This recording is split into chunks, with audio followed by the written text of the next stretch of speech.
The Gardener of the World Unseen by Juno Xerkado. Chapter 1. Inez. Inez was a 9-year-old girl when her life changed forever. She didn't think it would ever change. She was rather unhappy with her life, and growing up in such a negative environment had taught her to be a bit of a pessimist. At home, Inez was despised by her family. Her parents had only wanted one child, Inez's older sister. Yet Inez had been born 4 years later, destroying the perfect little family of only 3 people that both parents had always dreamed of. Her father forced her to do all the chores as a punishment for being born, while her sister got to lounge about and watch TV. Her mother constantly reminded her of how ugly she was, while reminding her sister that she could put every model in the country out of business. Inez's sister, Cecilia, followed their parents' example and constantly bullied and berated Inez. Inez hated her home life, but her school life wasn't much better.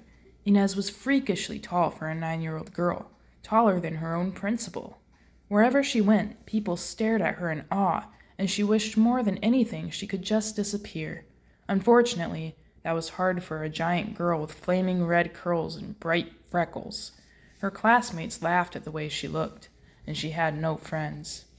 One evening, after being forced to mow the lawn, wash and dry the dishes, scrub the bathtub, clean the oven, and vacuum her parents' and her sister's bedrooms, all the while listening to her mother raging about how maybe she would like Inez better if Inez looked more like her beautiful brunette sister, Inez stared up at the stars from her bedroom window and made a wish. "Get me out of here," she begged, staring at the brightest twinkling star. "Please." She wasn't just asking to get out of her home. It was a Sunday night, and she would have to go to school tomorrow, where she would endure more bullying over her height. She wanted to get out of her life as a whole. She wanted a new life, a happy life. She didn't believe what her parents told her, that she was an ungrateful, undeserving brat. She thought she deserved better.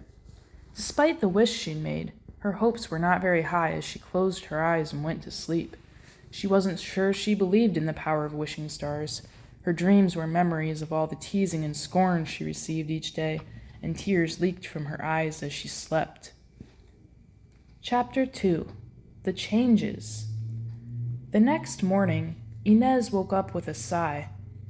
She got out of bed with her usual dread of facing the day, yet something felt different. She frowned, looking around the room. Her bed, her floor, the piles of clothes on her floor. They all seemed closer than normal. With a gasp, she realized she had shrunk. She clapped her hands to her face, then gasped again, pulling them back to study them. They were not their usual palest of the pale. They were dark, darkest of the dark. Inez ran to the bathroom and looked in the mirror. Her jaw dropped. Staring back at her was someone exactly the opposite of her. Instead of long, bright, flaming hair, it was now short and dark. Instead of bright green eyes, they were now dark and solemn. Her freckles were gone. Her height had decreased. Her skin color had changed. She was even a boy. Everything had been entirely flipped around. "What's going on?" she cried, beginning to panic. "What are you moaning about?" snapped her mother. Inez froze, hearing her footsteps coming down the hall. Soon she would see Inez's new form. What would she do then? Would she think Inez was a burglar? Would Inez be arrested and spend the rest of her life in a barred cell? Inez slammed the bathroom door shut before her mother could reach her. She hurried to unlock the window and climb out into the bright, sunny morning. She didn't know where to go. School? No. Nobody would recognize her. They would call the police and report a missing child. The doctor? No. Even if she could find a doctor who would believe something as preposterous as waking up in an entirely different body could actually happen, she wasn't sure there was anything a doctor could do. As she stood there, huddled behind the house, trying to think of what to do, she became aware of a person striding toward her from her left. She turned and nearly toppled over in shock. There was Gloria, the imaginary friend she had had as a young child. Gloria had bronze skin, dark curls, and a bright smile. She looked a few years older than Inez, because Inez had always imagined her as an older sister who loved her, one to replace Cecilia in her bullying. But she couldn't be real. Inez had created her in her mind. and she had stopped when she realized she was too old for imaginary friends. What was happening? "Good morning, Inez," said Gloria. Her voice was just as Inez had always imagined. Amazed, Inez reached out and touched her. Gloria's skin was solid. She was real. "How can you be real?" Inez asked in awe. "And how do you recognize me? I look different today." Gloria smiled. "I know who you are because I was sent to find you. I knew you'd look different because you were chosen." "Chosen?" "No time to explain," said Gloria. "Follow me." Inez wanted to protest, to demand to know what was going on, but Gloria turned and began to walk down the street, and Inez had no choice but to follow. They soon reached a dark, looming forest on the edge of town, a place with scary-looking trees and a chill about the air. Nobody ever went there. Inez didn't want to either. "Why are we here?" she asked. "Surely we're not going inside the forest." "You may perceive it as intimidating," Gloria replied, "but everything is not always the way one perceives. The way you look, for example. You think you are ugly. I think you are beautiful." Inez swallowed hard, but followed Gloria into the forest. They walked for a long time, and the air was cold and creepy. There weren't even animals or birds, simply a still and almost sinister quiet. Inez fought the urge to abandon Gloria and run home. Finally, they reached a clearing in the middle of the forest. There sat a small, squat, creepy-looking house. "Is this where you live?" Inez asked. Her voice came out squeaky with fear. Gloria smiled and shook her head. "It is where I stay, but where I live is inside your head, as it has always been." "Do we have to go inside? It looks scary." "I have already told you, Inez," said Gloria. "Things are not always the way you see them." She took Inez by the hand and gently pulled her up the crumbling steps. She opened the door. As soon as they stepped inside, Inez gasped. They weren't inside a house at all. They were now inside a beautiful forest, the most radiant sunlight, and millions upon millions of lovely green trees. Each tree had a name carved into its trunk, and millions upon millions of little green fortune cookies dangling from its branches. "Fortune cookie trees," Inez exclaimed, pointing. She looked down at her hand and saw it was pale again, and her height had appeared to increase. She reached up and touched her long, red hair. "I'm back to my usual self. How did this happen?" "You changed form because you were chosen," Gloria said. "Chosen to be gardener of the world unseen." "The world unseen?" "Where we are right now," Gloria informed. "This is the world unseen. Each time a new gardener is chosen, their form changes overnight. This is because we don't want other people to know who the gardener is. We like to keep this world and the gardener a secret. That is why we must change their identity, until you get here, at least." "So I'll look like a boy every time I leave this house?" Inez asked. Gloria shook her head. "Only when you are on your way to and from this house. Once you step into the dark forest, your form will change into the boy. Once you step out of the dark forest, your form will revert back to the girl." "But I was a boy before I stepped into the forest today." "It's always like that on the first day. It won't be like that after today." "Oh." Inez swallowed, then looked around. "This place is beautiful. There are so many trees. I'm really grateful you showed me this place, but I still don't understand why I'm here. I was chosen to be the gardener?" "Yes," says Gloria. "There are more than just these trees. This place is quite expansive. There's a lot to take care of." "Like what?" "You'll see. How was I chosen?" Gloria just smiled. "Each time the old gardener dies, the new gardener is chosen." "Yes, but how?" asked Inez. "And why me?" "You were the most deserving," Gloria replied. "Out of everyone in the world, you were the most deserving of a break from your life. You were the purest, most innocent soul. That is how you were chosen." "Who chose me?" "The garden itself. Would you like to see it?" "Yes, I definitely would." "Great," said Gloria. "I will walk you around and explain your responsibilities to you." Chapter 3. The World Unseen. Gloria led Inez through the forest of fortune cookies. It seemed to go on forever and ever. "How many trees are there?" Inez asked. "One for each person alive," Gloria replied. "They are life trees. That's why there are so many fortune cookies. Each person has so many different paths they could take, so many different branches on their tree. Each path leads to a different fortune." "Amazing," said Inez. "How must I care for these trees?" "Just smiling at them will do," Gloria responded. and maybe the occasional hug if you see a wilting tree. Inez stopped next to a tree with her own name carved into it. "This is my tree," she exclaimed. "Yes," said Gloria, "but do not peek at any of your fortunes. That isn't allowed." They kept walking. Finally, they reached the end of the forest. Inez frowned up at the sky. It seemed split in half. The sun was still shining brilliantly upon the fortune cookie trees, the sky above them blue with puffy white clouds. But next to the fortune cookie forest was another forest full of willow trees. The sky above these trees was pure, glowing white, somewhat sunny, somewhat dark. The sky one sees when they are unsure whether it is going to rain. "What is this?" Inez asked, as they approached the new trees. "Promise trees," Gloria replied. She led Inez closer, and the air grew subtly chillier. Inez studied the trees. At the end of each willow branch was a glass ruby-red heart. The branches they hung from were so thin they looked less durable than a single hair. "So these are promises," she said, reaching for one of the hearts. "Oh yes," said Gloria, catching Inez's hand and pulling it away. "There is one tree for each person alive. As you can see, the names are carved into the bark again. Each heart is a promise that person has made in their life. When they break, which is very easy to do as you can see from the feeble threads they hang upon, they fall to the ground and shatter. You can touch them then, but you must not when they're still on the branch, at least not another person's promises. You can touch your own." "How must I care for them?" Inez inquired. "Glue each broken heart back together and tie it back to the tree," Gloria answered. "That is how promises seem to work in the world that is seen. When we break them, we simply promise not to do the offensive action again, and if we do, we just promise not to do it again. It's easy enough." They moved on. The next forest was full of trees bearing branches of eggs. Again, there seemed to be one tree for each person alive. Their name was etched into their tree. Inez squinted up at the sky. Above these trees, it was dark gray, and a sinister wind seemed to slither between the branches. It was also so foggy, Inez could barely see. The ground, curiously enough, was soft and squishy, and there were giant mounds of dirt all over the place. It was almost dangerous to walk. Inez tripped several times and nearly stepped into a few sinkholes. "And these?" she asked. "Secret trees," Gloria informed. "Each egg is a secret.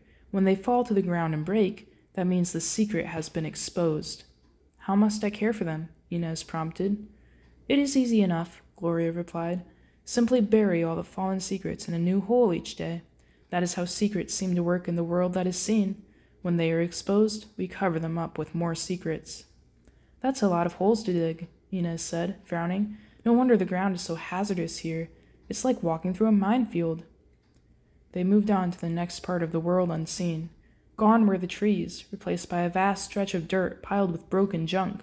Above the junk were floating bubbles, each a different size because each held a different object. Some simply held a roll of cash, some held giant mansions. Each object inside the bubbles glowed with brilliant golden light, like stars lighting up the sky, which was pitch black, cloudless, and still in this part of the land. "This is where dreams are kept," said Gloria solemnly. "Dreams that are still alive in the bubbles you see. When the bubble pops, the dream shatters on the ground." "What must I do here?" Inez inquired. "Not much," said Gloria. "Just sweep the broken dreams off to the side each day, so they cannot infect the dreams that are still alive." "I can do that," said Inez. They moved on. The next section of land was under a slightly lighter sky, yet it was still dark gray and foggy. It reminded Inez of the forest of secret trees. There was a large, rocky mountain with a sheet covering what appeared to be the mouth of a cave. "What's in there?" she asked, reaching to pull aside the sheet. Gloria snatched her hand and yanked it back. "Fears," she replied. "Don't let them out. All you must do here is keep them hidden." "Oh," said Inez, "that's easy enough." They moved on. The next section of land was under a lighter sky, the white glowing sky similar to that of the promise trees. Here was a vast field of colorful wildflowers about to bloom. "What is this?" asked Inez. "Hope," said Gloria. "Hope never blooms, because then it wouldn't be hope. It simply remains in the state between life and death forever." "What must I do here?" Inez inquired. "Water them," said Gloria, "as hopes are watered by tears in the world that is seen. Gloom must be in existence for hope to be, you know. They moved on, returning to the beautiful sunny forest of life trees. Gloria walked Inez beyond them, showing her a few more things. There was a long blue sea that seemed to stretch on forever. Gloria called it space. There was a long, winding staircase that seemed to be moving both up and down. Gloria called it time. There was an area of land occupied by houses, where she said all the imaginary people and creatures lived. But you don't need to do anything for them, she said. They take care of themselves. So I must love the life trees, repair the promises, bury the secrets, clear away the broken dreams, keep the fears hidden, and water the hope, Inez listed. Am I missing anything? Nope, said Gloria with a smile. Other than having fun, of course, you know. If you want, you never have to go back to the world that is seen. You can stay here forever. Really? Inez exclaimed, eyes welling with tears of joy. Really, Gloria confirmed. Unless you stop doing your job. If the world unseen is not cared for, it will become seen. Oh, don't worry, said Inez. I love to garden. I will do my job extremely well. Fantastic, said Gloria, flashing another smile. Well, I'll just be in my house with the other imaginary people if you need anything. You're welcome to stay in any empty house you can find. An entire house, all to myself, Inez whispered. Oh, my life is perfect. Thank you, Wishing Star. Thank you. Chapter 4. Life in the World Unseen. Within the next few weeks, Inez was the happiest she had ever been in her life. She had her own house. One of the imaginary friends turned out to be an exceptional cook, and often brought her lunch and dinner. She took care of the garden as instructed. Yet after a while, she began to wonder. If tying the promises back up was the right thing to do. It only seemed to wear on the tree branch, and each time she glued a broken heart or retied a feeble thread, it seemed to grow more and more fragile. She began to wonder if burying the secrets was the right thing to do. It only made the ground more uneven and more unstable. Sometimes it took her several minutes just to decide where it was safe to step. She began to wonder if perhaps repairing the broken dreams would be a better idea than sweeping them to the side. She began to wonder if maybe letting the fears out of the cave would be better than keeping them hidden. That way, maybe people could see them for what they really were. Things not to be afraid of. She began to wonder if moving the hope flowers into the sunlight would be a good idea, so they could bloom. The only thing she did think was worth continuing to do was smiling at the life trees. She went to Gloria's house one day to ask what her friend thought of her new ideas, but Gloria didn't seem to be home. Inez shrugged. I guess we won't know until we try, she declared. She set to work. It took an entire day and night, and Inez's back and legs were aching. Yet she repaired each broken dream. She moved each flower of hope into the sunlight and watched it bloom. She opened the sheet and let out the fears. She refused to repair the broken promises or secrets. Then, feeling quite satisfied with herself, she finally went to bed. She was awoken within a few hours to Gloria pounding frantically on her door. Inez! Inez! Her friend was shrieking. Inez bolted out of bed and hurried to open the door. What is it? She asked, startled. Gloria looked dismayed. The world that is seen is falling apart. People are going crazy. Going crazy? What do you mean? Gloria let out an exasperated sigh. They think they've lost their minds. Suddenly, they are afraid of what they used to be, and all their secrets have been exposed, and their relationships are falling apart from all the broken promises. Their dreams are coming back to them, and all their hopes. The hopes, the dreams, said Inez. Aren't those good? Yes, if they were ready to handle them, Gloria cried. But you can't fix other people's problems, Inez. They have to fix them for themselves. They're out there acting like wild animals, looting stores and fighting each other and breaking down sobbing because they've entirely forgotten who they are. You cannot fix someone's life and change who they are. Only they can do that. Well, how can they fix their problems if their problems are here, in the world unseen? Challenged Inez. Don't they need to see their problems in order to fix them? Gloria sighed. I guess you're right. But it's too late now. They're being driven crazy because of the things they cannot see. Isn't there a way we can make them see those things? Inez asked desperately, so they can fix them themselves? Gloria sighed. There is a way, but it would mean the death of this entire land. Don't you think it's worth it? Inez asked. This place isn't real. If this place is dead, Gloria said slowly, then I am dead. You are part of my mind, said Inez, shaking her head. If I keep you alive, you can never die. Just like if all those people out there in the world that is seen keep all their fears and secrets and promises alive, they will never die. Gloria sighed a third time. Then this is what you must do.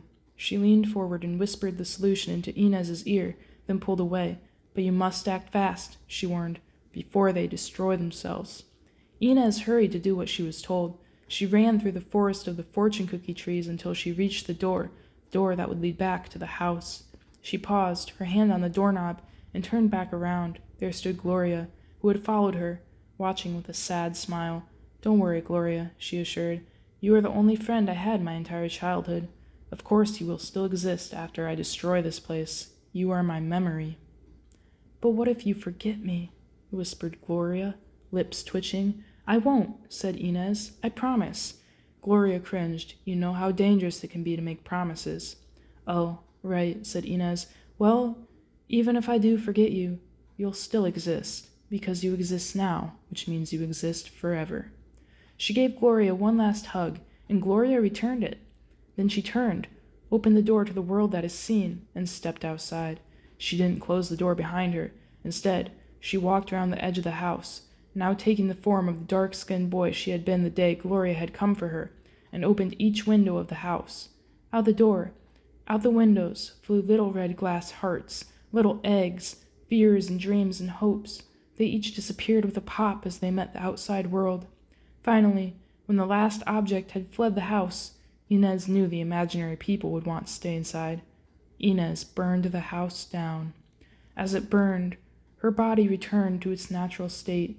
She stood there, watching the forest around her transform from dark and terrifying to light and beautiful. Birds flew in and sat on the trees, singing. At last, the fire burned out on its own. The remains of the house disappeared. There was no sign there had been a fire there. Inez thought of Gloria and wiped a tear from her cheek. Then she turned and strode out of the forest, ready to face the world awaiting her.